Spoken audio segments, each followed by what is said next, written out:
Laymen's evangelical fellowship విశ్వాసమే విజయము అనుదిన ధ్యానములు December 28వ తేదీ.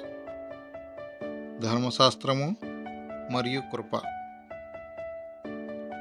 విశ్వసించు ప్రతివానికి నీతి కలుగుటకై క్రీస్తు ధర్మశాస్త్రమునకు సమాప్తి అయి ఉన్నాడు. రోమాపత్రిక 10వ అధ్యాయము 4వ వచనము.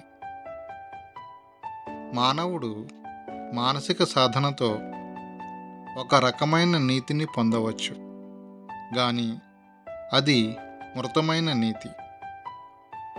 యేసుక్రీస్తు ద్వారా సువార్త వచ్చింది. ఈ సువార్త హృదయానికి సంబంధించినది కానీ మనస్సుకు సంబంధించినది కాదు.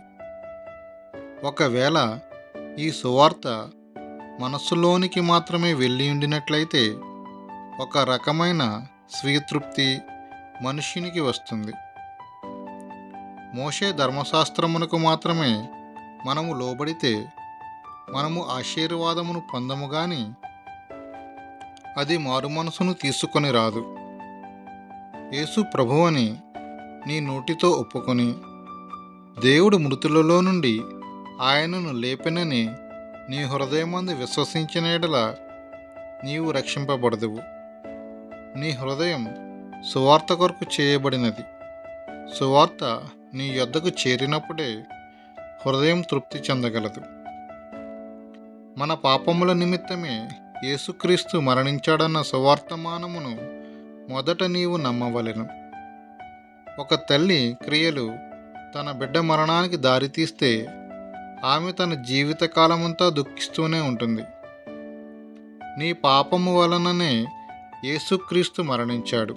అది నీ హృదయంలో ప్రవేశించినదా? చాలామంది సువార్త అంటే ఏదో ఆ పని ఈ పని చేయుట అనుకుంటున్నారు. అది మోషే ధర్మశాస్త్రము. ధర్మశాస్త్రము ఎన్నడూ ప్రేమను కలిగించలేదు. ఒక క్రైస్తవుడు ఎలాంటి ఆకర్షణ లేని వారినైనా ప్రేమించినప్పుడే నిజమైన స్వతంత్రం పొందగలడు. ఆ ప్రేమ మెట్టుకు నిన్ను లేవనెత్తడానికి యేసుక్రీస్తు నీ కొరకు చనిపోయాడు. ఎందుకంటే దేవుడే ధర్మశాస్త్రాన్ని నెరవేర్చుటకు మనవలే ఉండుటకు పరలోకం నుండి దిగివచ్చాడు. హృదయాంతరంగములో పొంగి పొరలి నోటి ద్వారా వచ్చేంతగా యేసు నీలో ప్రేమను జీవపు ఓటను ఉంచాడు. యేసు మరణమునకు పాపులలో ప్రధాన పాపినైన నేనే కారణమని నీవు గ్రహిస్తే నూతన జీవము ప్రారంభమగును. హృదయంలో దీనిని నమ్ముట ద్వారా నీతి తనంతట తానే కలుగును.